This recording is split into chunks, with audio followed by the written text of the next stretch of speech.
Good evening, everybody, and welcome to Punch Kick Choke Chat. I'm one of the hosts, Randy Dauphin, and you'll notice that one of our hosts is missing today, that being Sean Benson. And, you know, in addition to being an outstanding martial artist, Sean Benson is also a very successful actor. And the last minute, that job, the way it goes, he got contacted by his agent and they've flown him out to Los Angeles to do one episode on the Mayans, and he's posting it out. We're also really happy for him because he's gotten his second season of I think it's, what is it, Jesse James? No, Billy the Kid. Billy the Kid. Yeah, so we're missing Sean, but we're really happy for him that he's off doing what he's doing. So this is one of our host chats.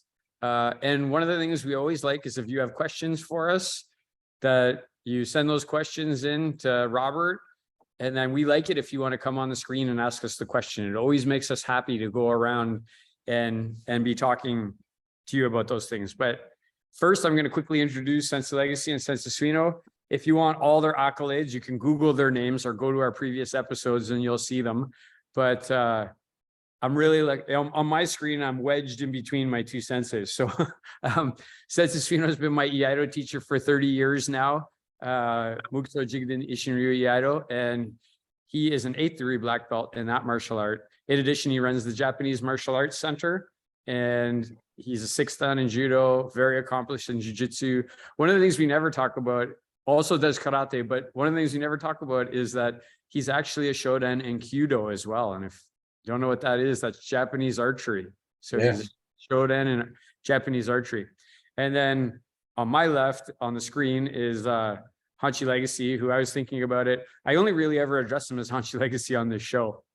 I just call him Sensei everywhere else because I figure that title, Hanshi, is the title for all the other people. I'm close enough that I just call him Sensei Legacy all the time. And he never complains about that. He seems to like it. And Sensei Legacy founded Legacy Shorin-ryu back in 1971. He's 10th degree black belt. He's trained with some of the most prominent karate instructors on the globe. I've been lucky enough to train with some of them because they let me tag along. So if you think they're not good, I'm happy to set you straight because they're really good. And actually, Sensei Legacy is shodan with Sensei Suino and Iaido as well. So our dojos are really well connected, and I love that.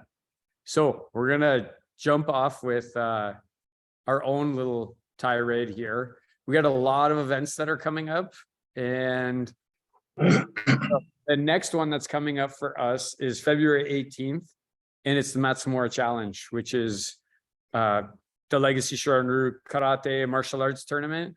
And I don't know what, Sensei, you've been doing that now for 45 years. It's about 45 years, probably. Can't even think back that far. So then let's start with that. What do you have? One, what made you want to start a karate tournament, Sensei Legacy? And two, what are some of the fond memories you have from the Matsumura Challenge? Oh, well, we, once I got a dojo going, we used to have and we still do it periodically or almost every year. We used to have a shiai outdoors at our camp. So we just put, small markers on the lawn to mark where a dojo was, and we did it outdoors. And just to, in Richard Kibb's book, it says that most people train indoors, but training outdoors will always give you a different look at the environment. When you're with open or closed environment, things are different. So we used to do it outdoors like that, and then people started to come to that, and then they told me I should have a shiai of my own at some other time in a building, etc. We just started doing that. That was in the very early 70s. Well, I sure am happy that you did. Since you've been to it before, I remember you doing a really good Iaido demo with Sensei Miller and Sensei Holland. Do you have any memories from the Matsumura Challenge that you want to share? A bunch. I can't remember how many times I've come to it. Not that many, a handful. But I remember a lot of the demos. Some of them are really fun to watch, really dynamic performances of kata. the fighting, everything from the cute, I don't know how young they were, but I remember really young kids going at it, being cute, punching each other. I met Hanshi Montalvo there, a lot of other people that are in our bigger martial arts circle. Yeah, it's camaraderie for me. I just love going up there and seeing all the folks. Thanks. For me, the Matsumoto Challenge is the place where I cut my teeth and learn to be a competitor, because the competition there is really good. I want to point out RRCI is it's an invitational only tournament. You can't just show up at the door, pay your money and walk in and compete. You have to be invited by Sensei Legacy to come and compete at that tournament. And so we like-minded dojos to come, which it's always fair. The refereeing is a high caliber and the competition is a high caliber as well. And for me, one of the things I really liked was Sensei Bill Adams used to come and always be the head referee. And he said to Sensei Legacy, I'm not going to say that the people who win here would win the world championships, but anybody who wins at the Matsumoto Challenge would be placing somewhere in the top 3 or 4 in the world championships. And that's a guy who referees all over the place. And I was happy because that year that he said that, I won. So I was like, that's awesome. One other thing I want to share about that tournament is that while the competition is fierce, Sensei Legacy once said, it's a celebration of martial arts. And that really rings true. Like when you're there, Sensei Copeland is there, Sensei Wilfred Saradin is there, Sensei Doug Knispel comes. And while we compete against each other all really hard, whoever wins at the end, all the other people are around them, patting them on the back. And like the competition goes out the window, then we go out for dinner and we all have a good time. It's all the clubs come together and just really celebrate martial arts. So that's one of the things I really love about our tournament. Yeah. Can you share a few details, like the real simple practical stuff? Where is it? What are the hours? All that kind of stuff, just so anybody who's listening maybe wants to make the trip can have a shot at it.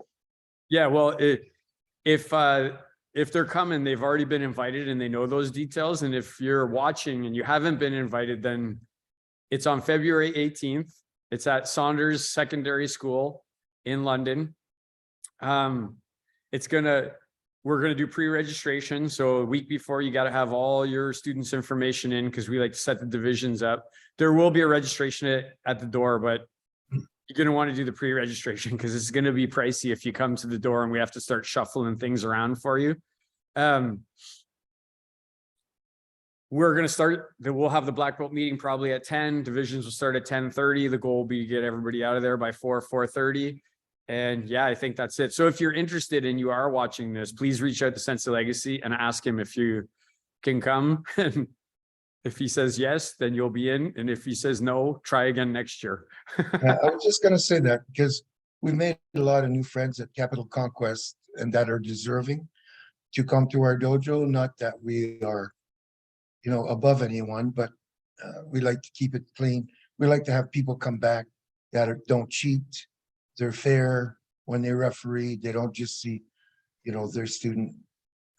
That way, it's like you said, mind liked. I would rather have my student lose than me cheat for them to win. That type of a thing. So we do have a lot of new friends. I hope the people from Quebec. It's a long trip, but I hope the people from Quebec, 1 or 2 of them, start coming. That would be great to have the French connection, so to speak. Yeah, Sensei, when I send the invite, I always say to them, please let us know if there's anything we can do to secure your attendance. So for example, you can sleep in the dojo, or you can if you need a place to stay, we can find accommodations for you, things like that. Because the most important thing is that we're all together celebrating martial arts. Yeah. We could, I could host a couple of the senseis, I'm sure you could, and some of our other black belts, or you did. Hey, I should also mention that I don't even know that Sensei Suino knows this yet, but Hanshi Sai is coming to our tournament this year. So Hanshi Alain Sai he's doing a big tour in Quebec and Ontario, teaching in January and February, and he's ending it here in Kitchener. And he's ending it 2 days before our tournament, and he's going to be coming as a guest to the tournament. So it'll be really nice to have him there. Great. You know, our stick friend from Europe, the guy who does the sticks. Johan Skelberg. Yeah, he's in Lévis, Quebec already. Wow. He's Yeah, there. I saw Mike Wall busting his chops, and we're glad that he's out of Sweden. Yeah. Okay, so next event before, I know there's some questions coming in, but I do want to talk about one other event that's happening in February, which is Census Suino's event. That event is February 25th, and that is the JMAC Winter Edition Crucible, which I've been to everyone except for one, damn it. I can't say I've gone to everyone, but I've been to everyone except the first one. And I can talk about it forever, but Census Suino, why did you decide to create the Crucible? What made you want to do that? And what moments stand out for you in the Crucible? 100% will answer that as soon as I finish introducing you, because we weren't able to do that at the beginning. Everybody knows Randy Dauphin Sensei, more than 30 years of Iaido training with me, more than 30 years of Shorin-ryu Karate training with Hanshi Legacy. He's a 7th dan in Karate, 4th dan in Iaido. Also trains BJJ, also is a fitness fanatic. He and I are sort of co-collaborators on a lot of long distance fitness projects, including currently we're both involved in what's called the 75 hard, which is 75 days with the diet, no alcohol, a gallon of water a day, 10 pages of reading, many other things. You can certainly look it up. And our particular group that's doing the 75 hard is also fundraising for Big Brothers Big Sisters. Right? Is that the correct charity? And I encourage everybody to help out a little bit. It's a great worthy cause. I've helped them out before, and I've never regretted the time or the money spent on that. Census Suino, we should mention that that's the former guest and former world champion Brad Fowler's brainchild. He's the one who pulled us all into that. So, yeah. Yep. And if you ever start thinking about slacking, all you got to do is see the post from him or some of these other guys. There's no slacking going on in this particular group of 75 hard. The JMAC Crucible Winter Edition 2023, February 25th of this year. The JMAC Crucible is a 12-hour lockdown event. It starts at 6 a.m. and ends at 6 p.m. Participants have to agree to come, to give their all, to work cooperatively and intensely for 12 hours and not to leave unless they leave in an ambulance. And that always makes people smile, but actually that has happened. Last one, yeah. But happily, the young stud who basically took himself out, he took his knee out because of some just unused to certain techniques. He went to the hospital and was back in 2 hours and watched the rest of the Crucible, which to me is a sign of the right attitude in martial arts. But we train typically a range of different martial arts skills, interspersed with some fitness work, flexibility work, mental and spiritual development. And the last couple, and this one will generally go from striking at a distance, closer striking, clinching, takedowns and throws, grappling on the ground. And that's the progression. It makes good sense because when you're exhausted and you're on the ground, there's no place to fall. But everybody learns. I always say nobody leaves unchanged. You learn physically, you learn mentally, you learn spiritually. And it is delightful to see how some people that come into that event really unsure whether they're going to be able to do it. They manage to get through 12 hours of freaking martial arts training. And if you can do that, it makes other things a little bit easier. So, yeah, I don't know. Hey, Randy, anything you want to add to that description? No, I just, there's always, when you start, there's a level of anxiety when you come in, like people, you can feel it in the room. You can feel like there's this level of anxiety.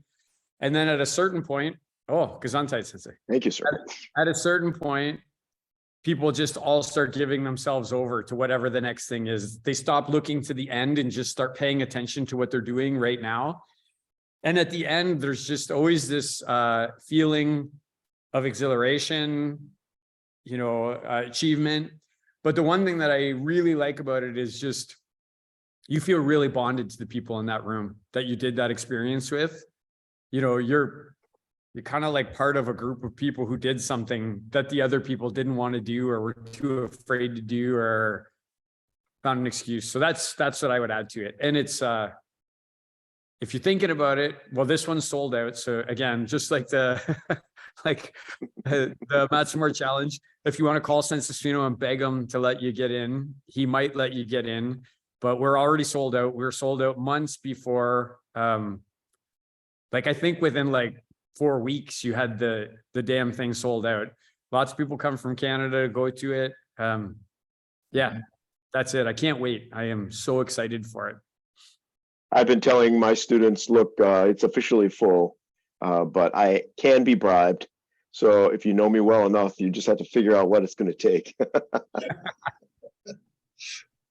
So I see either Robbie or so Mario has put a question in here. And if we're all good, let's turn Mario's camera on. And hear what his question is.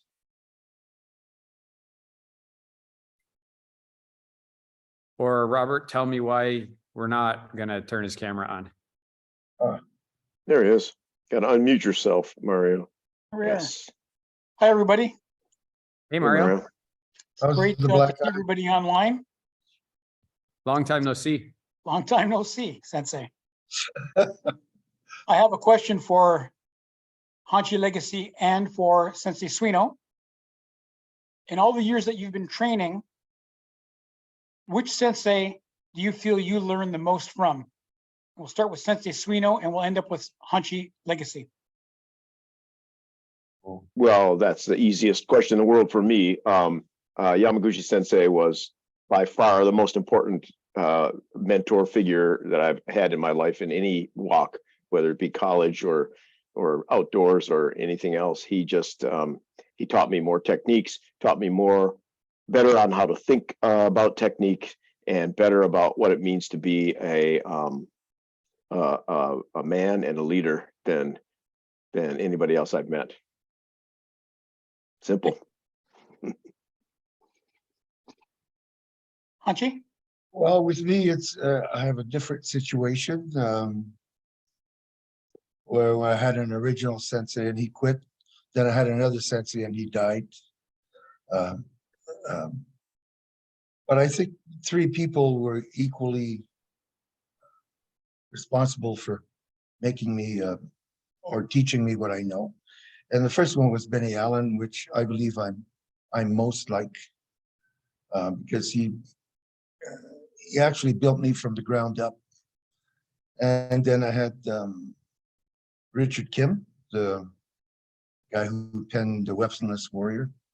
And he was more like a Shingon priest. So I learned a lot about history, philosophy, and different stuff like this. More spiritual in a way, things about Buddha or God, etc. And then on a physical level and on other levels, bunkai type levels, I ended up around the 4th dan at being stumped a bit as to where I go now after training hard in that. And a gentleman by the name of Terry Macaron from Long Island, New York. He was a good friend of mine, and he was a very well known and high level black belt. And I went to him. I said, "Look, I'm sort of stumped here, and I'm looking, but I don't feel my martial arts is complete." And he said to me, "You're looking for the Okinawan White Crane, and there's a guy down in the southern United States by the name of Anthony Sandoval, and that is the guy that you should go and see." So I went to him, and then after 40 and 50, I started to learn from him, which gave me the understanding of soft martial arts and martial arts that require a little bit less physical activity, but a little bit more technique and maturity. So I would say those 3 persons were equally responsible for helping me to get me where I am and my understanding. Thank you. So Mario, listen, I appreciate the fact that both my senseis are on this call, and so you didn't want to pose that question to me in that way. But I know that Sensei Suino will not be offended when I say that my bond with Sensei Legacy is something that it happened like instantaneously from the time I was 18 years old, right? Like when I walked in the door with Sensei Legacy, we just instantly had a very strong connection and bond. And I was lucky that he liked me and he felt close to me and he just took me everywhere, right? Like everywhere. Sensei Suino and I love Sensei Suino with all of my heart, same way, but our bond grew over time. Like I was one of many in a group of people. And then eventually, and I tell people that, you know, Sensei Legacy is like my dad raising me, and Sensei Suino is like my older brother who's always like, you know, don't do that, don't step there, do this, like, and I'm blessed to have them both. And one thing since we're talking about this, Mario, I'm going to take your question and you can hang out with us for a second. I'm going to take your question and I'm going to build on it a little bit. And I'm going to say that for me, outside of Sensei Legacy and Sensei Suino, you've heard me say this before, Mario, it won't surprise you. There are 3 other very impactful martial artists, senior martial artists in my life who've been around me. Like, I idolize them. I love them. I adore them. I look up to them and they've helped me so much. And those 3 people are Sensei Copeland. You've heard me say that. Hanshi Montalvo. You've heard me say that. And Sensei Legacy's teacher, Sensei Sandoval. Those 3 people have impacted me in such a deep way and continue to, right? Like they continue to. It's not like they've stopped. They still do. So I guess and I'm going to turn this question over to you, Mario, so you just listen here. So Sensei Suino, you first. Outside of Yamaguchi Sensei, or maybe outside of your initial instructors, who are 3 martial artists that have impacted you, or 1 or 2, like in very meaningful ways that's influenced your martial arts? Well, I mean, there's an easy this pyramid below Yamaguchi Sensei. It's pretty easy pyramid for me.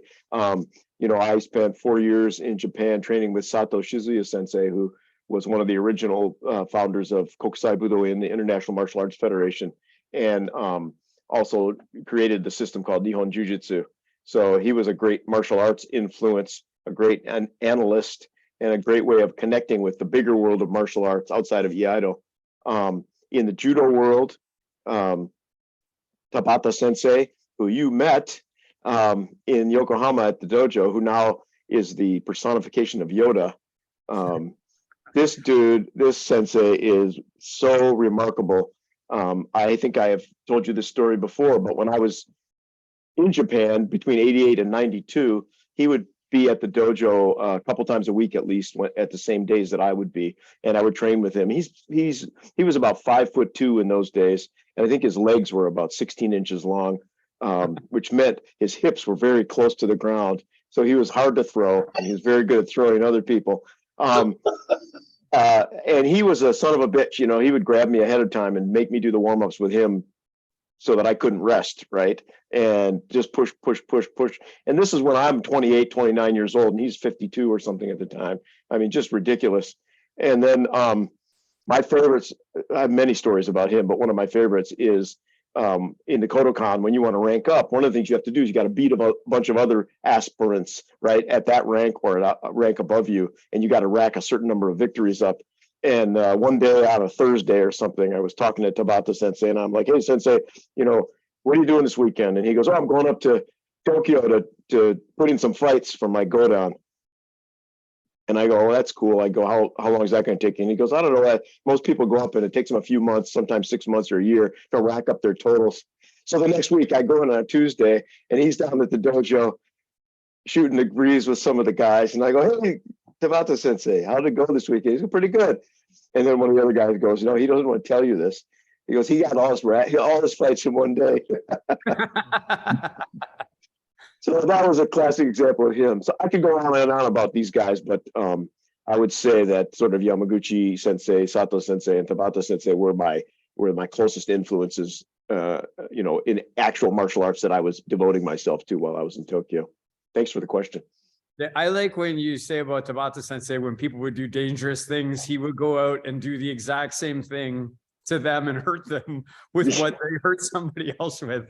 Yeah, and not maliciously. I mean, I guess it probably was malicious, but he never betrayed himself. He never seemed to be angry about it. It was just matter of fact for him. He just look, and he just walk over there, and he's in his 50s, and there's these college boys that are competing in the World Games and the Olympics and stuff like that, and they're stupid. And he just goes over and goes, "Okay, well, this is how you wind up somebody's leg. How do you like that?"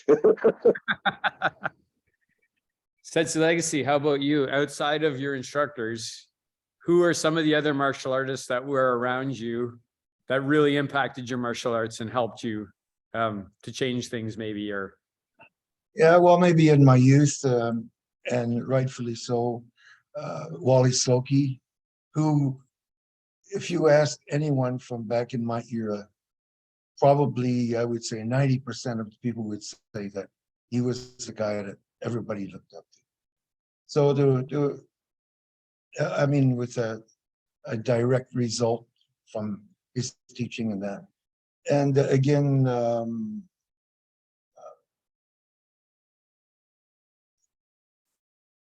I would have to say Sensei Suino, because, and then this is not a nose up to him thing. I was in New Hampshire, I believe, it could have been in Boston. I forget exactly where it was. I went to a seminar to learn Iaido, or actually it was to learn just a bunch of different weapons. And once I saw Master Yamaguchi, it was like remarkable. It was something that grasped my attention because of the quality of the EI. And then I had to make a decision on if I was going to do EI, who would I ask? What instructor would I get? So I set myself to, I wasn't against going somewhere in the United States, in New Hampshire or California or what, because distance was never, something that held me back. So I looked, and then I just happened to see this guy. He was relaxed. His sword did his talking, literally. Lots of noise coming from the sword, and seemed to be in really good control, and very close to the master. So, and that ended up being Sensei Suino, whom I trained with, and I have to admit that at one time in my career, I had to stop because I had other things on my plate, and in a way I regret it, but I would like to be able to take another shot at that, another charge at just learning the sword. It's such a calming, well, it looks deadly, it is very calming. It's almost the complete opposite of karate. It's so aggressive and people are banging on each other, but the sword is very, very calming. And I appreciate learning a lot of things about calming the mind from Sensei Suino. And if you ever have the opportunity to see him demonstrate the sword, put everything down and go and watch. And you'll probably call me and say, "Hey, thank you for telling me that." It's not a made-up story. Everyone here will tell you on this call that have seen him do the sword. It's very, very. Well, Hachi, you, as I'm sure you know, right? Our dojo is your dojo, and my home is your home. So when time is right, we will either train together or spend time together, I'm sure, and that'll be sooner rather than later. And just I wanna fill in another gap on that story. That was Boston where we first met, and I've told this in different versions. But when you're looking around in the world for people who aren't wearing the classical martial arts as a costume, but when they actually have internalized it and it's in their skeleton, that's a very rare thing. And it was like a Kurosawa movie to go to that event in Boston and see 300 martial artists, some of whom claim to be very high level black belts, running around like the peasants in Seven Samurai, trying to wear the clothing of classical martial arts. and seeing Hanshi Legacy in the room and recognizing in a very short period of time that he wasn't wearing the classical martial arts, that they had become part of who he was, in spite of the fact that everybody else was waving their credentials around like they were a big deal. And when you're looking around in the wilderness, it's not only reassuring to know someone else is out there with the same values, but to see someone and have them present in your life for more than 30 years means that it makes it possible to recognize that you can do better. So Hanshi, I thank you for that influence since we've met. So Mario, I'm going to turn it around on you. You don't have to go on, but outside, I know the three of us but outside of the three of us, who are a couple, you've been around now for a while. You've been in martial arts for like 5-6 years. You do Iaido, you do karate, you've gone to, I call you the collector. But who are a couple of names that you really like and admire outside of this group of people that you've seen and trained with or been around? Well, for the short period of time that I've been in martial arts and a couple of the sessions that I've been to, the World Kubudo, it was like an unlimited amount of people that I trained with that over the 2-day period. They were fantastic. I can't ignore anybody in our dojo, black belts, other students beside me that, we help each other move forward. And of course, the three of you, like you all three of you have been a big inspiration for me that keeps me going every day and keeps me coming to the dojo. But other than that, I don't have the name dropping because I'm not in I'm not in it long enough. I can't name drop. Sensei Hanshi Montalvo is great, and I train with him. It's funny. I call Mario the collector because everybody who's a Hanshi seems to like him, right? Like Hanshi-tarian's always like, I like that Mario guy. Hanshi Sai when he was here, wanted to go to some guy's dojo in town here and explain to him why he shouldn't give Mario a hard time. And I'm like, no, Hanshi Sai, we don't need to go do that, right? But yeah, everybody likes Mario. Everybody likes the guy. So anyway, Mario, thanks for coming on and asking the question. Mario's in Florida too, so blank his camera out. We're irritated with him because it's warm there. Oh,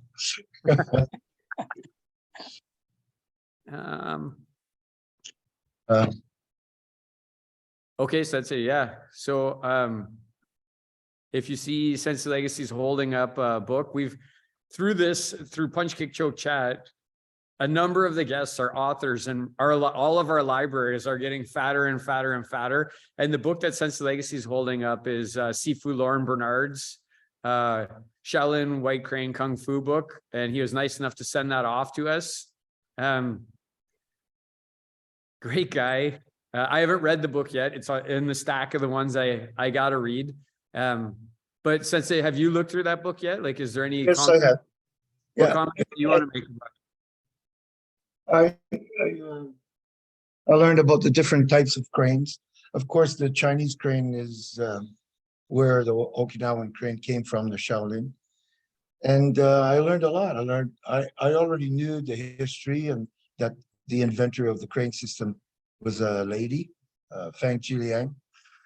And then I learned the progression of how it came through, and that there are several different cranes that are handled, like the shaking crane, the jumping crane, the flying crane.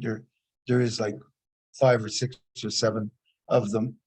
And then he demonstrates a lot of the crane hands and the way that the crane is very fast and deadly. It uses speed as opposed to brute force or anything like that. So yes, I did learn something from it. As a matter of fact, I'm sort of trying to put a white crane, Okinawan white crane book together now, and I'm going to ask his permission to use some of his wisdom in my book. So if you have to realize, I believe, and this is my personal belief, I stand to be corrected, but I think that karate came from the crane. It didn't come from the tiger, or the flying moth, or something else. I think the crane was the basis of karate at the beginning. when it started out. Well, this is a great moment to segue into something I know we wanted to chat about, which is, a little bit of martial arts history, like, for people who don't know, or even people who do, because a good story is worth hearing over and over again. Why don't we kind of wind our way a little bit through the origins of karate, where it came from, where it went, and up through the modern era. If we can do that without talking for 12 hours, we can probably share some good ideas on it. Right.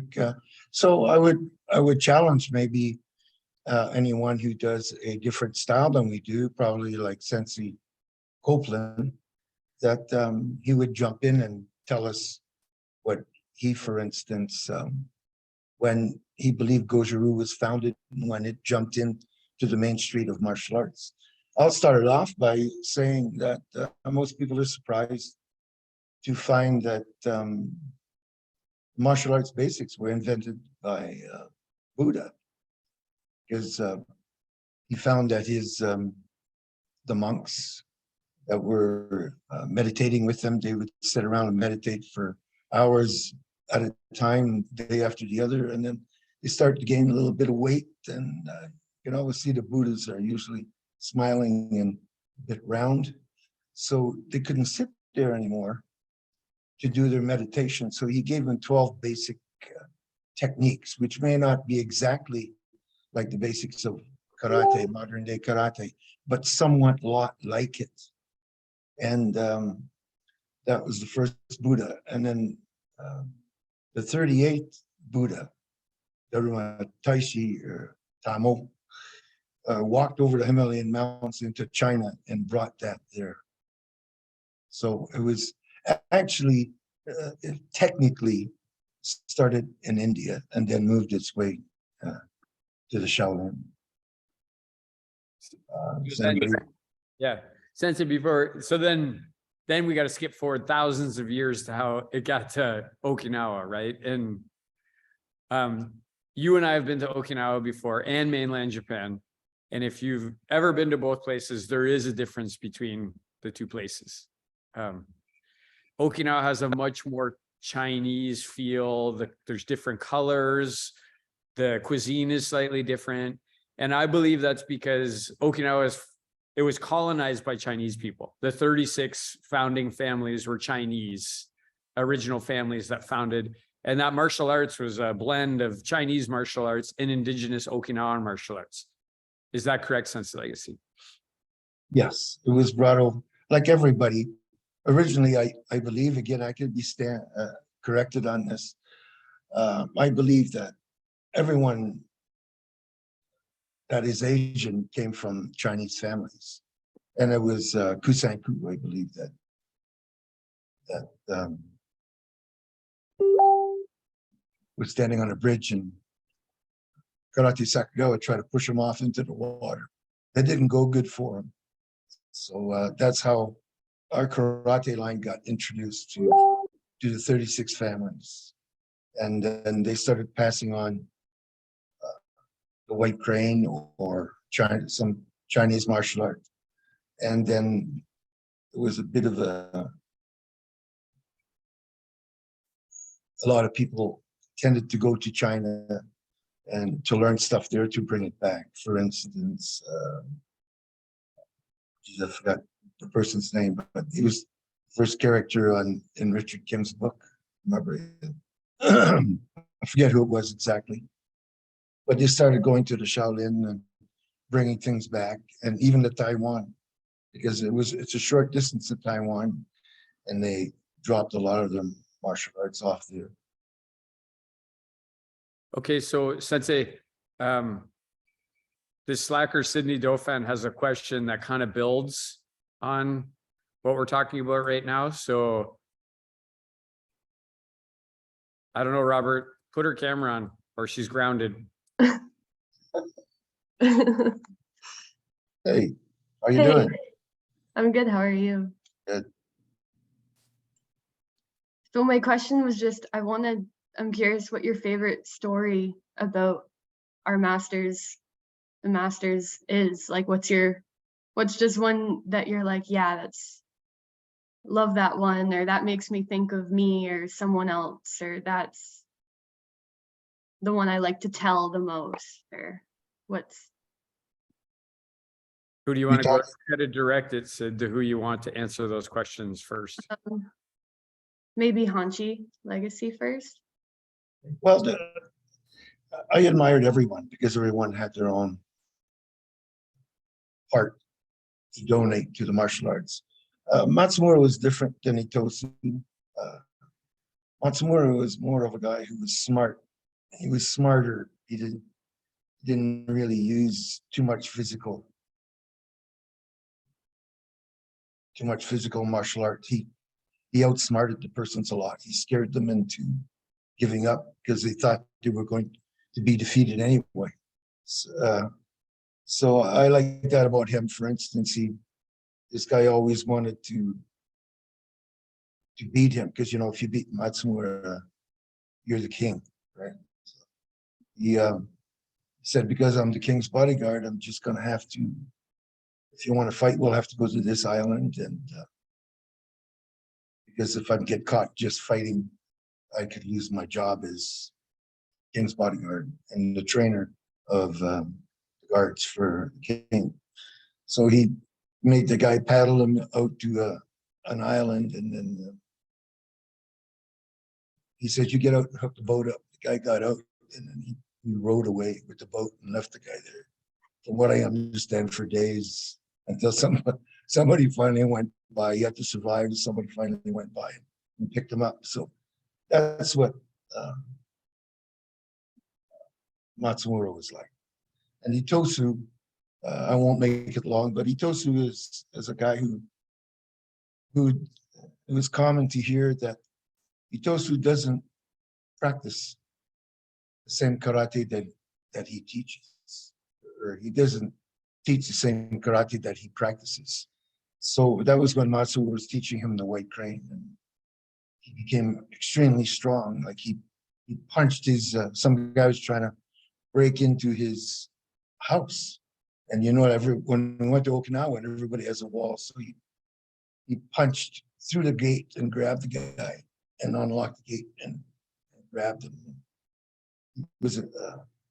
He crushed bamboo with his bare hands. Try that sometime. I tried it. It can't be that hard. I couldn't do it. I never could do it, but apparently he did it. And so that's where the white crane, in a way, is being introduced. But it was once a secret. People started to see it, and then it started to go into the mainstream. Who next, Sid? Thank you. Sensei Suino. Hey, Sydney. Hey. It's great to see you. It's not directly in the karate lineage, but my martial arts hero is Yamaoka Teshu, who's a great samurai and a swordsman. After most swordsmanship became something that was done in dojos rather than on the battlefield. But what I like about him was, even from an early age, he just didn't put up with any nonsense. He wasn't fooling around. You know, when he was 9 years old or something, his teacher said, I want you to recite me a poem. And Teshu goes, yeah, it's stupid just to recite a poem for one person.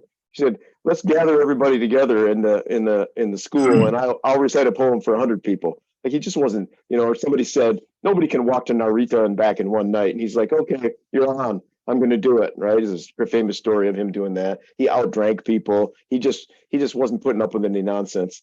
But what happened was he got so accomplished as a swordsman, and a calligrapher and a statesman. You know, he took the principles of everything he knew and he walked it out into all areas of life. And then when he became really, really famous, he would just spend his days making calligraphy at a high pace and selling it, and then donating the money to build temples and to help poor people. And apparently he was a pauper until the day he died, because he just gave away all his riches to help others. And there's just a million good things about that. So he is my old-time martial arts hero. Thank you, Sensei. Sensei Dauphin? So some of my favorite stories are ones that I've heard from Sensei Suino and Sensei Legacy, but I won't retell them on this on this podcast. Yeah. But you know, recently, Sid, it might have been you who asked me. Somebody in class asked me, was it you who asked me? Yeah, Sydney asked me, which one of the stories reminds you most of Sensei Legacy? Like something that Sensei Legacy would have done. And my mind went quickly through a bunch of the karate masters. And the one that came to mind was, I said to Sid, when they asked for karate to come to mainland Japan and compete, no offense, Sensei Suino, against judo. And Itoshi Etsune was asked to send somebody, and he couldn't figure out which one of his students to send. So at 75, he said, I better go do it. And he went at 75 to Japan. And I thought, that I like that story, and it reminds me of Sensei Legacy, because that's something he'd do. He'd be the one to say, no, I'm gonna have to go do this. I can't let other people do it. I'm gonna go do it. So lots of stories there on Matsumura's side. So many I just resonate with me. I do also want to mention a sword master that I'm Miyamoto Musashi. For me, is somebody who I read everything I can about him as well. And a famous story about him that I like is he didn't play by the rules. So, you know, these codes of ethics and things like that, when it came to life and death, he was going to live and the other person was going to die. And one of the stories I like is another famous swordsman challenged him. And he said, okay, I'll, just like the Matsumura, I'll fight you on this island and I'll meet you there tomorrow at 8 o'clock. And then when time came, he didn't show up. He was in a bar drinking and carousing, and the guy got furious and he came back and started yelling and screaming at Musashi saying, you were supposed to be there. And Musashi was like, oh yeah, sorry, I forgot. I'll come tomorrow at 8 o'clock. Go tomorrow. I'll be there tomorrow at 8 o'clock for sure.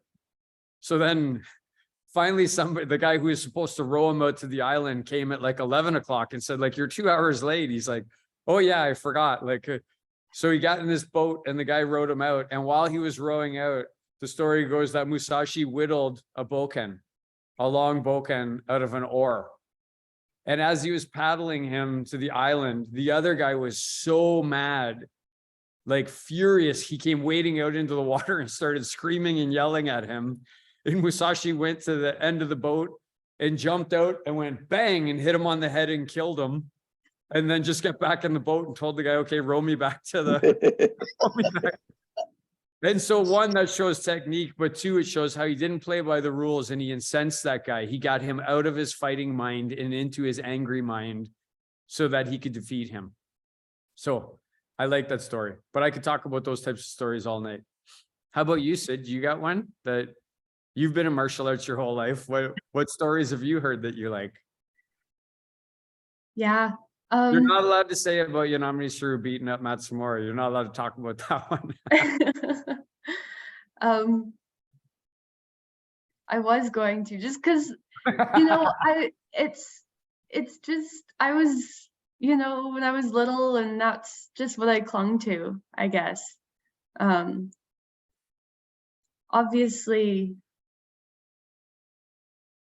I don't know, like, there's like, I love all the stories and there is more. I like the one about Matsumura, where he just curled into a ball until the people got tired and then got up and brushed himself off and walked away and just went about his life.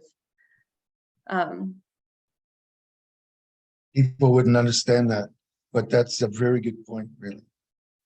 I really like that story, and honestly, I think it's a beautiful poetic story that his death was on the stairs on his way to work. And I love that story too. And I'm going to tell that story to somebody one day, like whoever will, whatever, hear that. Yeah.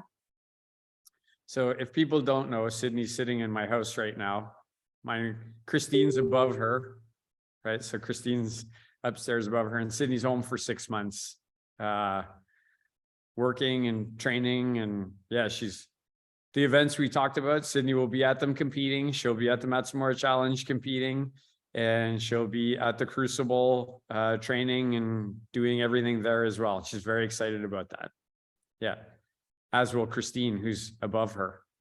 Christine is not sure she wants to compete, but Sense Legacy, you're gonna have to give her the lean and tell her that, that she has to compete. So Christine, you just got the eyebrows from Sense Legacy.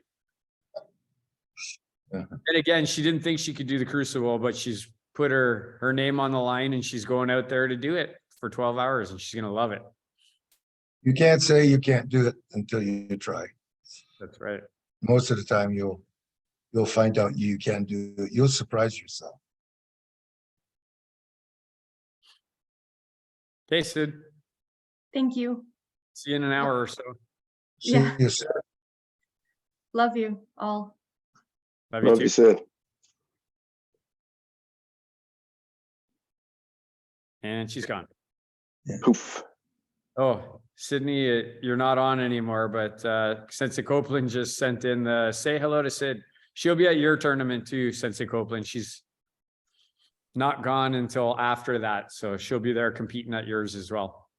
Yeah, we should talk about that too. So Sensei Copeland's, since I brought it up, I don't think Sensei Suino, you've never been to Sensei Copeland's tournament before, have you? No. I've been to it. I've competed in it. I've refereed at it. I've been the center referee of the black belt division at it. Sensei Legacy's been to it. Super well-run tournament.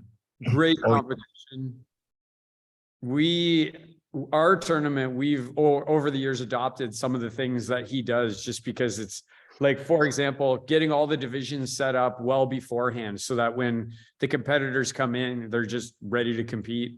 He stages you before you show up to the ring. Sensei, you got a Sensei Lacy, do you have any memories from Sensei Copeland's tournament that? Oh, absolutely well run. No nonsense with the referees. It's for the most of it, we both run our tournaments the same. They're just, and I like the staging. We don't do the staging, but he does that, and it's actually more organized than the way we do it. I think we're probably going to do that this year, Sensei, because we have an extra gym, so we can stage people in the other gym and then bring them in. That would be good. Yeah. I always go. I always enjoy doing it. So one of the memories I have is a point of pride is when Sydney competed there the one year. She had a fairly big division of girls for kata, like maybe 8 or 11 girls, and she won that division. And normally, you know, when your kid's competing, I go up in the crowd so that, you know, there's no, but then after she competed in kata, she was at the head table with Sensei Copeland and they're both waving me down. And so then when I came down, and to keep it brief, none of the girls wanted to fight. And Sydney said, but I got to fight. Like, I need to get a fight in. And she looked at Sensei Copeland and said, let me fight in the boys division. And he started to laugh and said to me, what do you think, Randy? Can we let her fight in the boys division? And I said, if you want her in there, she's going to be just fine. Well, at the end of that, I think there was like, I don't know, 9 or 11 16 to 18-year-old boys, and she ended up winning that division as well. And the memory that I have is that after, all the moms of the boys were coming down and they all wanted pictures with Sydney, and they were all saying like, this is the girl who just beat up my son, right? So that's a memory that I have from Sensei Copeland's tournament. The other thing I have a memory of is a person outside of the ring once just chirping me while I was refereeing over and over again. And when I turned around and said to him, I'll have you removed from the tournament if you keep chirping at me. And he said, oh yeah, you're going to remove me? And Sensei Copeland stood up at the head table and said, he's going to remove you and I'm going to help him remove you. And then that guy stopped chirping right away. So that was also a fun memory for me. Sensei Suino, do you have a question or a comment, or Sensei Legacy? We talked about the book, we talked about different things. I just want to make sure I'm not hogging all the talking and the questions, and everybody's getting a chance to chip in here with ideas. No, the only other thing I have written on here is, if you wanted to mention Capital Conquest in Quebec. Oh, I see. Yeah, so that's it's not Capital Conquest now, Sensei. It's World Kabuto's World Convention in Lévis, Okay. Quebec, right? And that's in May. And people have been bugging me about our May training camp, right? The one that we did last year that was successful. And I've gotten a lot of calls, people saying, you're going to do it again, right? You're going to do it this year. We've decided to forego that this year. We're going to get back to it in 2024 because we're all going up to Lévis, Quebec. So we won't be here to be teaching, and the instructors are all going to be up there. I got a message today from Hunchitarian, and the list of instructors are all the great ones that you've already been training with, and more are coming. And they're already at like 500 people registered for that event. So it's, you know, again, like it's going to be a great, if you've never been to Quebec City, Lévis, Quebec is right across, and Quebec City is a beautiful city. Good food, very picturesque, lots of history, good cheese curds. Oh yeah, if you want poutine, that's the place to go. Nice. Shall we turn to a ask me anything question that came in previously?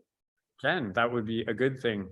All right, well, I'm going to start by asking you if you could have any person come on this show as a guest, living or dead, who would it be?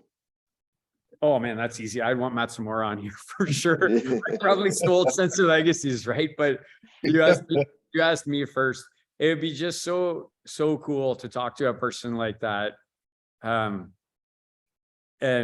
hear what they have to say. I'm going to say another. Well, maybe I shouldn't, because there's a second one too. After Matsumura, it's another person whose name starts with an M. That would be the other one that I would want to have on this show. But I'll leave it at that, and people can guess who the second one is that starts with an M. So who do you want to go to next, Sensei Suino? Hanshu Legacy, if you could have any person, living or dead, come on our show, who would it be? I would have said Matsumura because I would have liked to see the progression in martial arts, how they did it at that time and now. But I'd have to go and say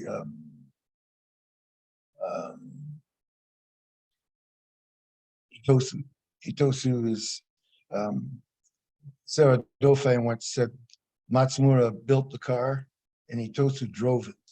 So in other words, that was Shorin, how Shorin came about to be what it is. I think that Matsumura, like the examples I gave you in their fighting, he did the organizing, and then Itosu went out and proved that his theories actually worked. So there were a lot. I like when we have private conversations, Randy and I always like to say, you know, we probably have a relationship like Matsumura and Itosu, but that's our swelled head stalking. I'll give it to you. I would like to see Shorin at its peak in those days, you know. I guess I have a little bit of time, but my real actual favorite fight was when Itosu was walking home one time and 3 guys tried to rob him, and we saw the trees there, like I'm almost as tall as the trees in Okinawa, right? And they have a lot of strands, not one big trunk, it's a whole bunch of strands, so you can run up. And then the clouds came across the sky and it got dark, and then they became confused, and he jumped up into the tree and they couldn't see him, and he dropped down on the guy. The guy that he dropped on had size, and the other guy was attacking him with a bow, and he threw the sai and embedded into the guy's chest, killed him instantly, went over with no mercy to the guy who was lying on the ground, kicked him in the head so many times that it killed him. And he turned around, looked at the other guy, and the other guy, I don't know how he ran. He probably was, you could smell what direction he was in. He just got out of there, and that's how the story even got out, was because he didn't kill the third guy. So, you know, Okinawan karate, I believe, is is the epitome of karate because that's where it was invented. They never made up. Nobody did their second best technique. You know, nobody did the second best anything. They did everything that was good because it was done on the street every day. Probably self-defense. So that's why I would like to see them. The reason would be those two guys. There are a How lot about of other, Sorry. I'm sorry. There are a lot of other people who probably are worthy of that, but in my mind, that's what I would like to see. How about you, Setsusuno? Answer the question that you asked us. Yeah, living or dead. I mean, focusing on no longer with us. It's easy answer, but it's three people for me, all of whom occupied the same pivotal period in history. I would love to interview Funakoshi Sensei, Kano, Professor Kano, and Ueshiba Morihei, who founded Aikido. They're all in that pivotal time, right, when Japan kind of went from the warring ways to the peaceful ways.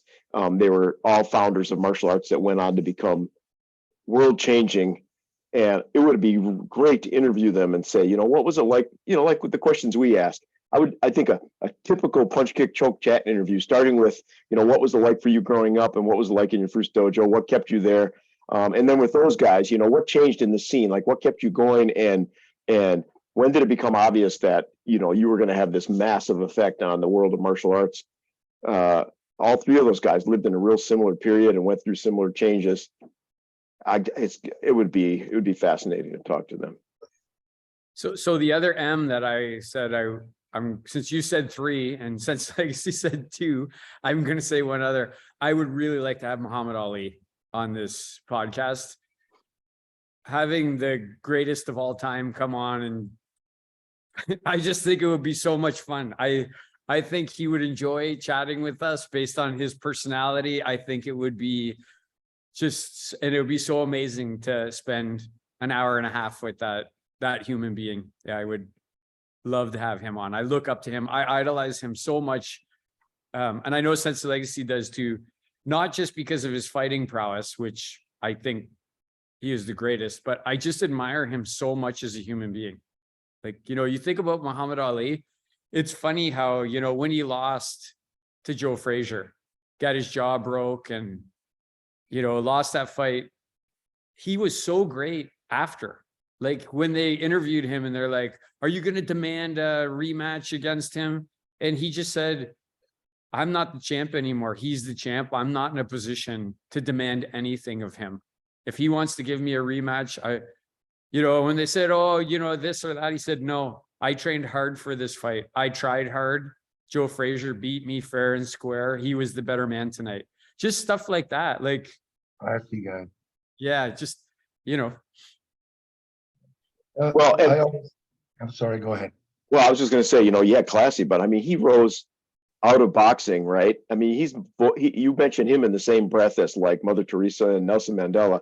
He's the most extreme, or one of the most extreme examples of that arc we always talk about, how people come in, hard scrabble a young life, maybe a little rough around the edges, and then their life in martial arts, or in his case in boxing, right? He changed the world. That was an amazing human being. Yeah, when they asked Tyson who the greatest of all time was, he didn't say Muhammad Ali. I can't remember who he said. And then they said, well, what about Muhammad Ali? And he looked at the guy and said, Muhammad Ali transcended boxing. Okay, so meaning he was above the greatest boxers of all time. So I have a question, one that I know that we've talked about in private, but I don't think we've ever talked about it on this show, is do you feel your martial arts would hold up if you went back in time to the time of Matsumura or the time of Miyamoto Musashi? Do you think the martial artists of today, like, where are we in that realm in comparison when you go back? And so, I'm going to put you on the spot first, and I'm going to ask you that question first. Well, if we can erase 20 years from my physical age, my martial arts, or I think the state of, let me address it from judo point of view first. I think judo is like what Hanchi always says about hockey. If you took a modern judo champion they would absolutely destroy somebody from 20 years ago, from 40 years ago. It's not to say that well, in some cases, the technical understanding has gotten a lot deeper, but also we have better nutrition, better training, better mental development.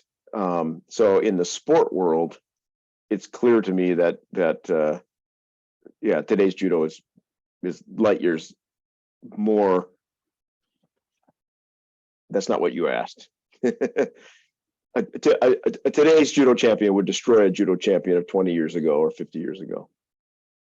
How about you at your apex, Sensei Suino? Would you go back if you could and compete with everything you know now against what was being done then? Yeah, 100%. I don't know that I would win, but I'd do it for other reasons, right? I mean, someone comes to you and says you could go back, and train with Professor Kano or some of the early legends of judo. I would train with them to experience that, to see what it's like, to see what they were emphasizing, and I would compete to see what that experience was like. I don't know if I would win. I'm certainly not in the top 10% of judo competitors in the world, and never have been. But that doesn't matter. I still have fun. Yeah, but that's the question, right? Is with the top 10% of judo players back then, right? Like, let's say 100 years ago, the top 10. Like, there are some, you look at them and you look at the videos of them and you're like, I don't know, like that guy would hold up in any time, right? But what is it now? Like, maybe you're not in the top 10, but let's say, I don't know, you're in the top 20. So anybody in the top 20 that goes back then, I don't know, I think you'd win. Like, I think you would. I think you'd win. Yeah, I mean, pound for pound, right? Again, judo's a sport too, right? So you need weight divisions and all that stuff. But assuming, all apples to apples, everything else being equal, a modern day judo player, I don't know where I am on that spectrum, but a modern day judo player would definitely be better. Sensei Legacy, how about you? You think, are we better? Would you go back? Would you go back and fight in the alleys in Okinawa if you had the chance to see?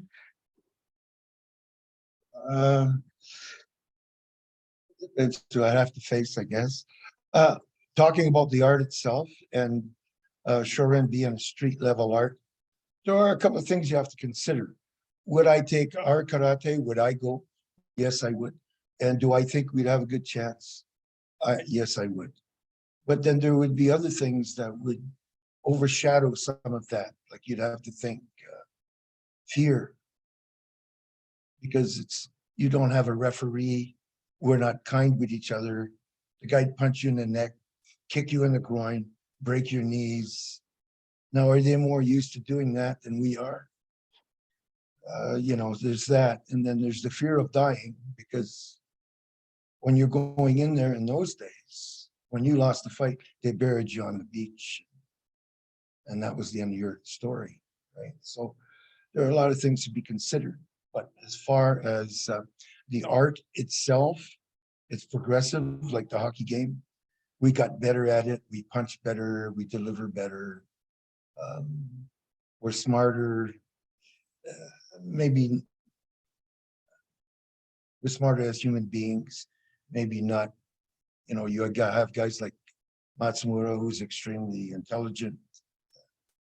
Would you be led into throwing your killer punch, and then he has some sort of something up his sleeve? Because there's the people who actually proved what we do works, even though I've been punched in the head by John Lafitte and those guys, and I went down from their punches, so I know what it's like to get hit.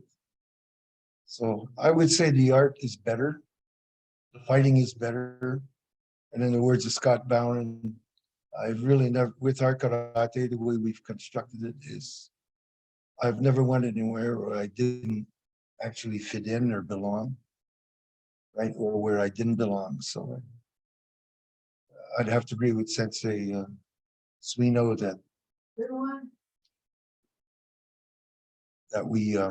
the art has gotten better, and that if we went back And if you could overcome the fear, which there's only two things it's gonna lock you up, and that's fear and pain.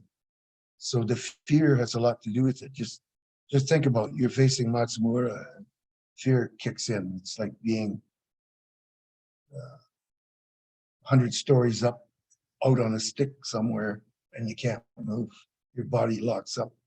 Your reaction locks up. So I'm sorry about making it so long, but there's a lot of things about really having to consider just because it's an older art. Like those guys actually killed other people with punches and kicks. What do you think, Randy? I want to sweep away some of the mysticism. So I think in our minds, like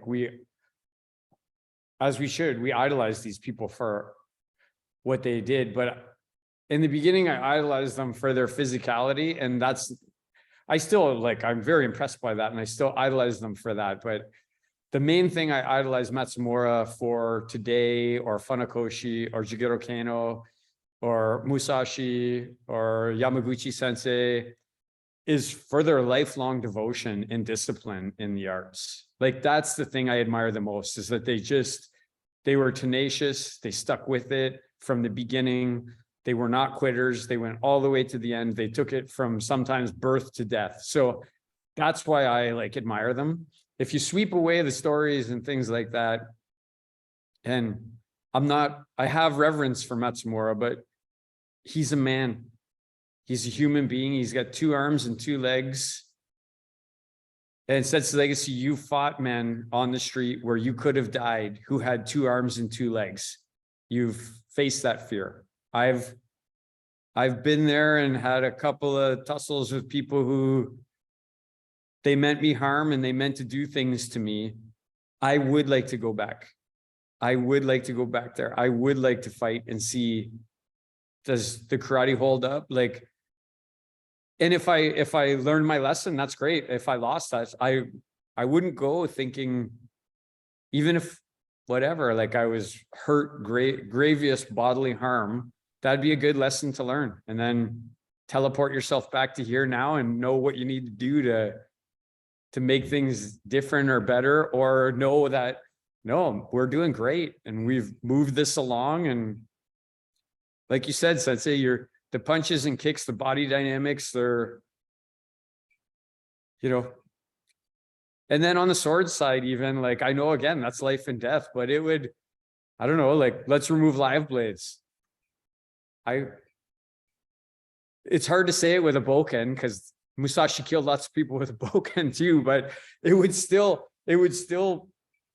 I'd like to go do some bokken fencing against somebody and see, are we bigger? Are we faster? Does our technique hold up? Is our strategy it's just a question that plagues me. And not only back to 500 years ago, Sensei Legacy, it's plagued me even about your day, right? The blood and guts era of karate tournaments. I'd want to go back. I'd want to go back and compete. I would want to. I'd want to get in there against those people and either see if my karate held up or take my licks personally. But I'm the young one on the call, right? I'm a young 51-year-old. So there were a lot of great fighters back in that time, but what we do have now is the MMA. There was a lot of talk back in the day, well, this art's better than that one, this is better than that one. And I've said this before. Where are they now? Karate guys are in there, jiu-jitsu guys are in there. That's all I'm gonna say. But the guys who said, oh, karate's this, karate's that. Well, karate is in there now. And it's time for no talking. It's time for going in there and showing it. So you decide in your own mind, go watch the MMA and see how many of those jumping around guys or circling guys or whoever they are out there, when it comes down to you're facing the guy, he's gonna knock your ass out. That's what I meant by there's certain fear or hesitation that when you're in a fight, it's just for a fraction of a second, right? And if you doubt or you have fear or you hesitate, then a different thing, you lose your life. Well, here's something. Imagine if you took Mike Tyson and teleported him back and said, you're going to fight Rocky Marciano. I mean, The Rock is The Rock. You got to look up to the guy, but I think Tyson would get him out of there in like one hard shot to any part of his body, and that would be the end of that fight, in my opinion. Yeah, well, he's the guy I would least want to be hit by. Mike Tyson, right? He scares me the most. I seen him hit a guy in the chest. One time, gave him a buddy shot with that glove on. The camera was over his shoulder, and you see the guy going through the ropes. He landed on the floor, on the cement floor. I went, oh, like Ali was good, but he never packed the power that Mike Tyson. It just comes from the floor Right. right up into the guy. So imagine you drop him into like 1800 Okinawa into the red light district, and two guys come after him because and they're 5'2" and they weigh 122 pounds, right? Like, Yeah, I never considered that, but Mike Tyson's a scary human being. When he hits you, when he's into his boxing and not doing other stuff. I remember when I was a kid, my uncle took me to Madison Square Garden to watch some boxing matches, and there were like 3 heavyweight matches. And even at that age, I don't know, I was a young teenager or something. It was remarkable. We were sitting, halfway up in the far seats. And when those guys hit each other, you could feel it where we were sitting. You know what I mean? And those were, that was back in like the early 70s. There was no Tyson in those days. You just can't even imagine how hard that guy hits. He's scary. I'm scared of him when I see him on TV. I'd really like to be able to just like shake hands with that guy. And you know what else we have besides, the fact that we have the MMA and the broadcast, we can watch them. We also have tons of closed circuit TV of real life attacks, right? And so it's much harder to create a legend where none exists. If you want reality and you don't mind lying awake at night because of all the horrible shit you just watched, you can see a lot of what real fighting looks like, right? Whether it be weapons or no weapons, and draw some real important conclusions about what the best strategies are. You want to see some nice knockouts? I'm sorry, were you done? I just said 100%. If you want to see some nice knockouts, punch in Jean-Yves Thériault's knockouts. Oh, yes, sir. Punch that in, and you're going to go, holy crap. I mean, that guy was also, he just finished you off. He'd occupy your arms and then he hit you with a roundhouse kick. And most of them were not his foot, they were his shin. And you can imagine how hard that surface is. Guys are just dropping underneath him. So Yeah, you it's want to like see some real nice martial arts fighting. the good news for that too is it's not just 1 or 2. You get to watch like 10 minutes of knockouts in a row when you watch that, because he fought like 74 times. He won 69 times and he knocked out like 62 people. He only went the distance like 5 times. He knocked everybody else out. Yeah. The cool That's thing what is I said. he even knocked people out. There's a number of good body shots where he knocked a person out with a body shot. He hit him, kicked them so hard in the body that they just like crumpled over and couldn't get back up again. Good old New Brunswick boy. Yeah. And we all know him now. He's been on this show. Yeah. He's the nicest guy. But, underneath all that, you can tell, you don't want to be impolite to this guy. So we got 5 minutes left. And I think one more Ask Me Anything question came in. Sensei, do you want to tee that up or do you want me to? I'm happy to tee it up. It's a question I like very much. So our final question of the evening is, if you were to go to a desert island and you can only take one book with you, what book would that be? Hanshi, what do you think?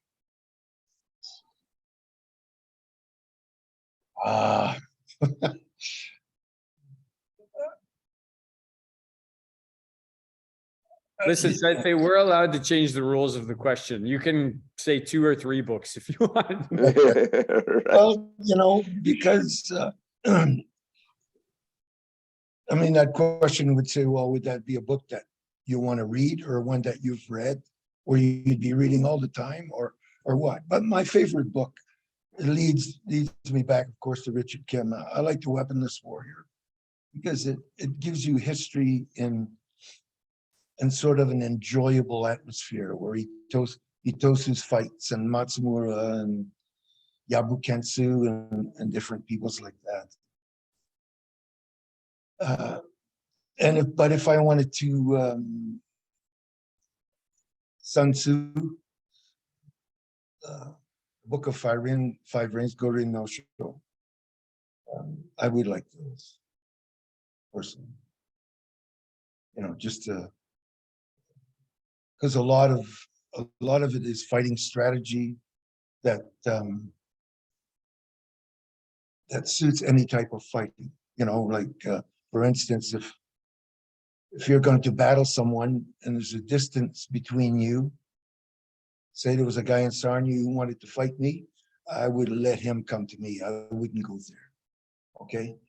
And in using that same strategy, if you and I are standing there facing each other and we're 2.5 feet apart, is it easy for me to step in and hit the guy or wait for him to move in so I can just block and counter or just hit him? So you can use your mind on that. You can see that even though they're different distances, that still holds true. That it's the guy who's coming in who's in more danger than the guy who's waiting. So, you know, I like that. One is about the stories about the history and the other one is actual application. What do you think, Randy? You got a book or more? So I like the ones that Sensei Legacy picked. You know, the books, if I was going to, I'm going to preface it by saying, if I'm going to a desert island and I have to read it over and over again, I'd be picking a book that's going to stimulate different thoughts in my mind over and over again. So on that note, that's why I think the Book of Five Rings is a good one. You can read that 1,000 times and get new thoughts every single time you read it. You know, so Zen Flesh, Zen Bones would be one that I might pick. Then more modern books like that people don't think as martial arts books. A book I read every single year. I've read it every single year is Jonathan Livingston Seagull. It's easy. It's an easy book to read because it's mostly pictures of seagulls. Yeah, Richard Bach wrote that book. If you ever read that book, it really stimulates a lot of thinking about how you live your life and how you pursue passion and how you level up in life and how you distance yourself from people who want you to do things that you don't want to do. So I really like that book. Another one by Richard Bach that I like is, you know, Illusions, Memoirs of a Reluctant Messiah. And that book is about, you know, the current Messiah doesn't want to do it anymore. So he's going to train another guy to become the Christ. And he trains them within 2 weeks how to do it. Right. So, and again, you read that book, it's constantly stimulating new thoughts in your mind when you read it. So those are the ones that I would pick. In addition to The Elite Fighter, the manual, Ishin Ryu, the Manual of Iaido, and all of Sensei Suino's books. It's hard to pick just one. How about you, Sensei Suino? So I'm going to stick with the call to question, which is it has to be a book you're going to read over and over again. And I have 3, 2 of which you guys have already mentioned. I'll mention them again, but the number 1 for me is The Unfettered Mind, which is the teachings of Takuan Soho, who's a Buddhist monk who supposedly taught Miyamoto Musashi. And I've probably read that a dozen times. And I hope I have time to read it a dozen more times before I leave this earth. And then on the stack of books, the 2 below that are the Book of Five Rings. I've read that. I've read several different translations of that, including I read it once when I was in Japan in the original old style Japanese, which was a hard row, but it was a really cool process to read. And then Zen Flesh, Zen Bones is my favorite Zen book of all time. It's not only entertaining, but it gets to you in a clever way, right? It doesn't lecture to you. It tells by telling stories.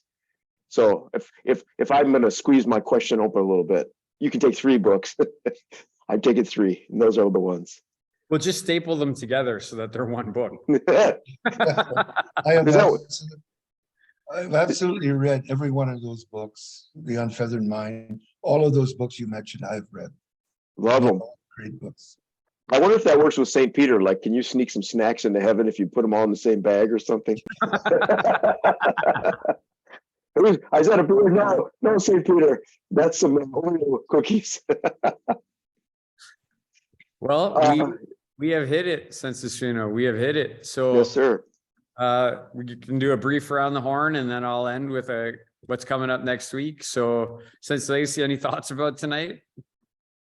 Yeah, sometimes we're a bit stretched for, it's good that we have an audience and that they participate. And sometime, if we bring ideas up in your mind, you should write it down. It could be happening during the week. If you're a regular, and you come in here, you want to help us out a little bit, do that. You may run across something during the week, just write down the questions, send them in to us so that we can make our program more interesting to you, because you are the people who show up for us. Thanks, Census Legacy. Census Reno? There's some cool thematic patterns, right, that we're talking about. I love the fact that we keep cycling through history and recognize how important the history is to what we're doing today, and how many lessons we can learn from those guys who spent their life focused on martial arts, just like we do. And hopefully we'll leave behind some clues as well, right? Whether it's our books or our teachings or the things that our students remember about us. And to those on the call who are interested in learning about martial arts, keep those books in mind that we're talking about, because every important conversation I've ever had with significant martial artists in the last 50 years, there's a list of about 8 or 10 or 12 books, and they keep getting mentioned over and over again. There's no accident. Make sure you've read those books if you want to consider yourself serious. Thanks. Census. Including Jonathan Livingston Seagull. That is his Zen book. Like I remember reading that in school somewhere. Mhm.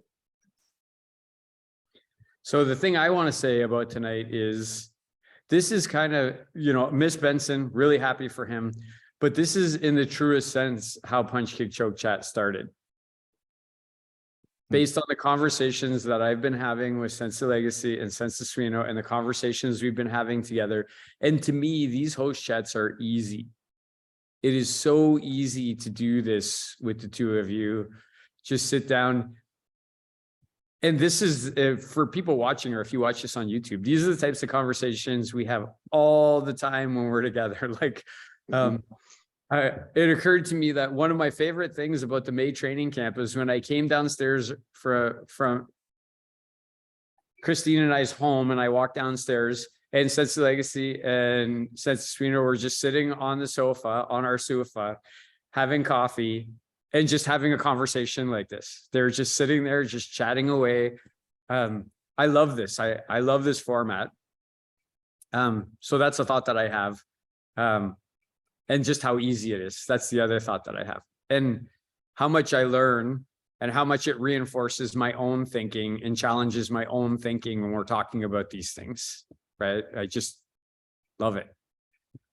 So sadly, this is the end of this podcast. So we're going to be logging out, but I'm good. Listen, I don't have Benson's notes in front of me, and we depend on him to do things. So I'm going to ask the two of you to chip in.